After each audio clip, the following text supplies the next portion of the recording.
मैं और आप दुनिया जमा कर रहे हैं या कब्र?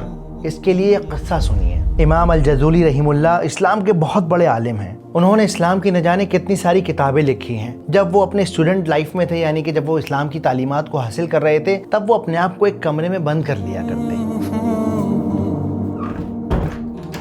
किसी को अंदर आने की इजाज़त न थी। धीरे धीरे पूरी क्लास में, मोहल्ले में, शहर में ये अफवाहें उड़ने लगी कि हो ना हो जज़ूले के कमरे में कोई ना कोई राज है। जरूर जज़ूली के पास कोई बहुत बड़ा खजाना है जिसे ये बंद दरवाजे के पीछे छुपा रहा है। मुझे तो मामला कुछ और ही लगता है।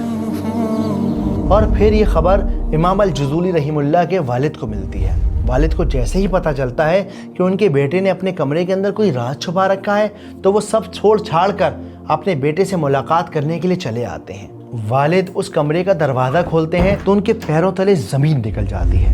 वो ये देखकर हैरान रह जाते हैं कि उनके बेटे ने कोई ख़जाना नहीं जमा कर रखा, बल्कि इमाम जज़ूली रहीमुल्लाह ने अपने कमरे की दीवार के हर हिस्से पर सिर्फ लिख रखा था अल-मौत, अल-मौत, अल-मौत। यानी इमाम जज़ूली बचपन से ही इस बात को लेकर बेइंतहा कॉन्शियस थे कि एक ना एक रोज़ मौत उनका गिरेबान थाम लेगी, और वो ये बात कभी भूले नहीं। इसके लिए वो सिर्फ अपनी दीवारों पर लिखते रहते थे अल-मौत, अल-मौत, अल-मौत। बिल्कुल उस तरह जैसे आजकल कई लोग यूपीएससी वगैरह की तैयारी करते हुए दीवारों पर नोट्स बना लिया करते हैं। अब यहाँ सोचने और गौर करने वाली बात यह है कि इमाम जज़ूली रहीमुल्लाह जब अल्लाह सुब्हानहू तआला के आगे खड़े होंगे, जब मैं और आप अल्लाह सुब्हानहू तआला के आगे खड़े होंगे, तो हम सब का एग्ज़ाम, हम सब का पेपर बिल्कुल सेम है। हमसे भी वही सवाल किए जाएंगे जो इमाम जज़ूली रहीमुल्लाह से किए गए होंगे उनकी कब्र में। लेकिन उनकी तैयारी देखिए और मेरी तैयारी देखिए और अपनी तैयारी देखिए।